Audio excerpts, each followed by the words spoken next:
Endi Umr o'tar qo'shig'iga kelsak, bu Umr o'tar ashulasi 80-yilda ijod qilingan. Bir Xorazmda Latif boy degan do'stimiz bor edi, rahmatlik. U ham men bilan, ham Otajon Xudo shukr bilan juda qalin do'st edi. San'atimizga muxlis. Bir 25 tacha bizi teng qatori do'stlarimiz, har xil soha vakillari shu Otajon bilan menga qiziqishardi. Kezi kelganda ikkalamiz ham uni Qoraqalpog'istondan 4 yildan chaqirib, meni Toshkentdan chaqirib, shu o'tirish qilib, shu o'tirishda ashulalar aytardik, yozib olishardi.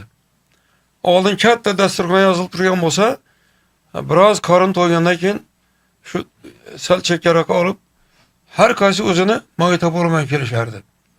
Shunday bir 15 tacha magnitofon o'rtada turardi.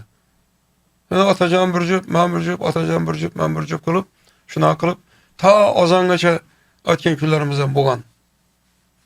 Va ko'p to'ylarga birga borardik. Otajon 4 yildan chaqirsalar, yur artık ketdik. Sen doira chalasan, men shulay aytaman. Sen aytganda men doira chalaman. Unda oddiy bir ajoyib yetadi-da, unda manmanligi yo'q. Haqiqiy o'zi bir-birimizga kasbimiz orqali tan berib bo'lganmiz. Shunday. Shuning uchun bu o'sha to'yda Latif boy degan do'stimizni o'g'lini sunnat to'yida Urganchda Otajon chiqib ashula boshlagan paytda shu bir cho'ziq ohangda katta ashulaga o'xshagan qilib umr o'tar, vaqt o'tar deb cho'zib ketdi. Keyin yonimizdagi o'rtoqlarimizdan bittasi ortiq dedim, "Mana shu so'z zo'r ekan, lekin kuy tanlash kerak ekan." deb keyin men kallamga o'rnashib qoldi shu gap. Otajondan so'rasam, bu Omon akaning so'zi dedi, Omon Matchon degan shoir bor Toshkentda. Biz bilan juda qalin dedi. Shu bilan men to'g'ri uchib kelib Omon akani topdim. Omon aka dedim, shunday bir so'zingiz bor ekan. Shu so'zni menga yozib bering, menda bir ichimda bir kuy yuribdi aylanib. Shunga to'g'ri keldi shu o'lchaviga. Desam, "Mayli, birato'la siz bilan tanishganimiz bo'la qolsin, kitobimni beraman sovg'a" deb keyin hali to'g'rib yozib qo'l qo'yib, Omon aka kitobini berdi. Uyga kelib shu betini darrov ochib, yuragimda bir kuy aylanib yurardi. Xuddi shunga moslagan bo'lib to'p chiqdi.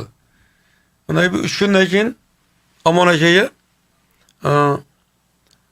qo'shiq tayyor, eshitasizmi desam, "Namuncha tez" deb qoldi. Yo'q.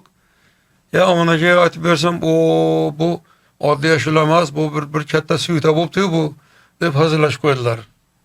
Shuning uchun 81-yilda men bir 2 yil ashulani efirga yozmay yurdim. Chunki menda unda bir darrov ashula ishlasam borib yozadigan odatim yo'q. 1-2 yil ishlanib yuradi. Xalqqa yetkazib aytib bo'lgandan keyin yozarman deb yuraman.